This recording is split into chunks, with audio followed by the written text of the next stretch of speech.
Hey parents!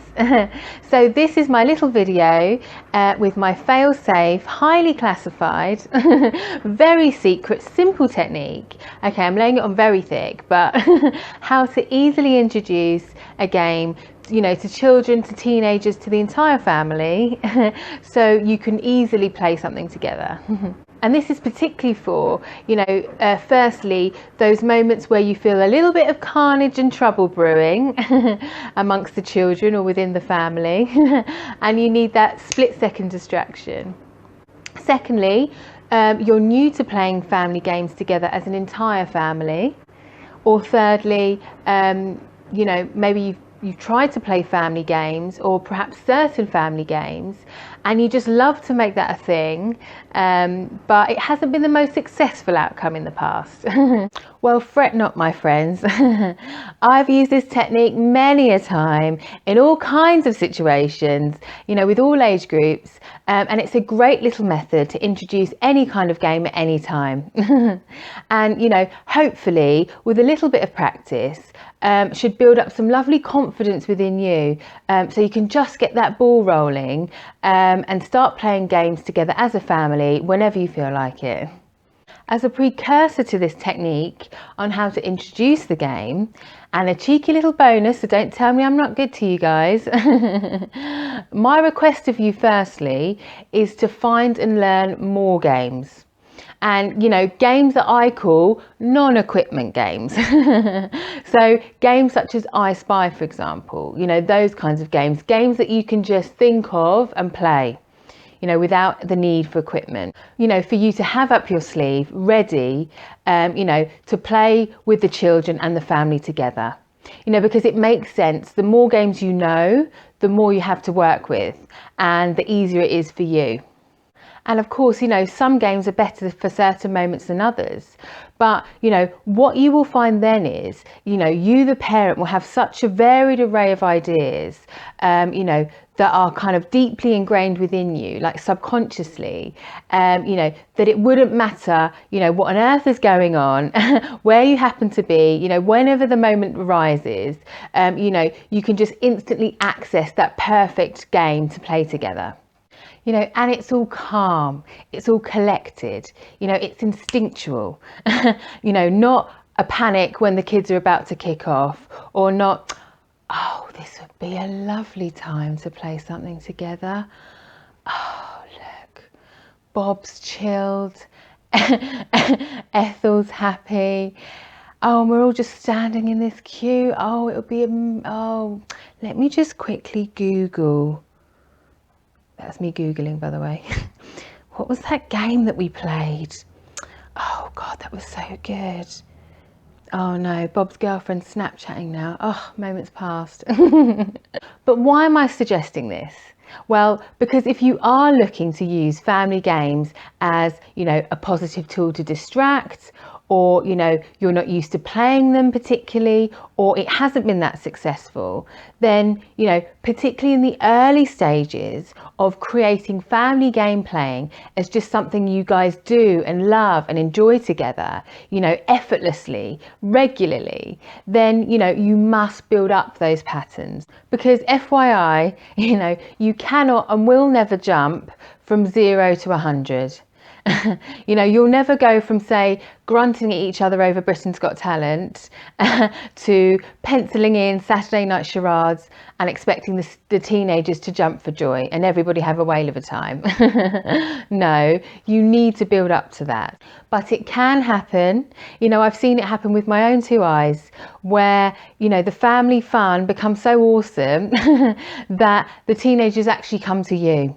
And they ask you to play a family game together, rather than watching TV, rather than being on a device, rather than doing anything else, you'd rather them be doing less of, and it's just magic after that, and those family moments and beautiful memories are easy. And non-equipment games are the best way to strengthen that muscle. Build up the momentum, the familiarity, and to be honest, just build up the enjoyment, of playing games together as a family. by just sneaking them in those little moments, those little dead time moments, those opportune moments, without it being kind of something that's forced or planned at first, and something the children resist a little bit or a lot. So with all that said, and why we're here in the first place, God, you guys, terrible making me talk so much. How do you introduce a game, to the children easily without basically everyone just grunting back at you and saying things like, oh, that's rubbish? 1. Mentally decide on a game to play. And for the purposes of these steps, I'll be using I Spy as the example, as boring as that sounds. 2. Assert that you'll be playing I Spy to the children. 3. Begin by playing I Spy immediately. 4. Lead the game until a good while has passed. 5. Lightly intervene with brief expectations. And 6. Lead back into the game and play until you're ready to stop. Now I'll give you a quick demonstration to put all that into context for you. So say you're in the car, kids are starting to moan, voices are raising, tempers are fraying, you're driving the motorway. It's not ideal by any stretch of the imagination. Right, let's play I Spy. I spy with my little eye something beginning with C. Curly cur, everybody. So it can be inside, it can be outside, it can be anything around you. Curly cur, I'm driving. Curly cur. Oh, I don't know if you're going to get it actually, because it's quite tricky. Oh no, I think you two are very clever, so I think you'll get it very quickly. But it's a curly cur, that's one of my favourite letters. Oh goodness, it's a C. There's loads of them around everywhere. Who's going to get it first? Or is it Ethel, or is it going to be you, Bob? Who's looking the hardest? Who's going to be the best and quickest out of everybody? And Bob might shout, car! And I say, yes! I was like, yes! And it doesn't matter what on earth he guesses at this stage in the game, as long as it does begin with the correct letter, for goodness sake, just get that game going. So I say, yes, well done, Bob. Over enthusiastic. Bob, it's your turn. So it can be inside, it can be outside, it can be anything you want to, but okay, Bob, I know you know the rules. So Ethel, are you ready? Because I'm ready, Ethel, and I want to win. Oh, you want to win? Well, we'll see. Go on then, Bob. So you're leading that game. You're defining rules of play as you go along. You're getting that energy going, and you're guiding the entire activity, if you see what I did. And, you may be playing for a few turns each when you kind of lightly intervene at the right moment and just say, okay, guys, whilst we're driving to Portsmouth and we're playing, we're going to enjoy. But once we arrive, we're going to stop playing, okay? And most very likely they'll be like, okay, because, they're enjoying the game and they're so involved with it at that stage that basically they just want you to shut up and carry on playing. So you'd be like, right, carry on then, Ethel. Come on then, quickly, it's your turn. Who remembers though, I'm winning.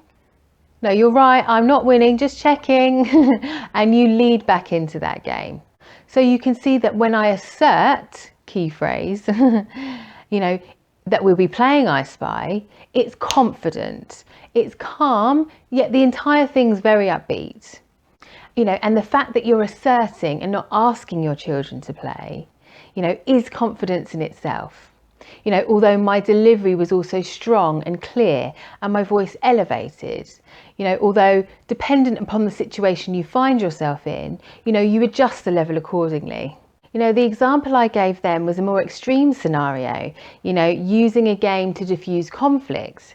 However, if you find yourself, I don't know, in a queue in Disneyland and you're super chilled yet horrifically bored and you're inspired to play a game then, naturally you wouldn't call out like a fishwife so every man and his dog can hear you.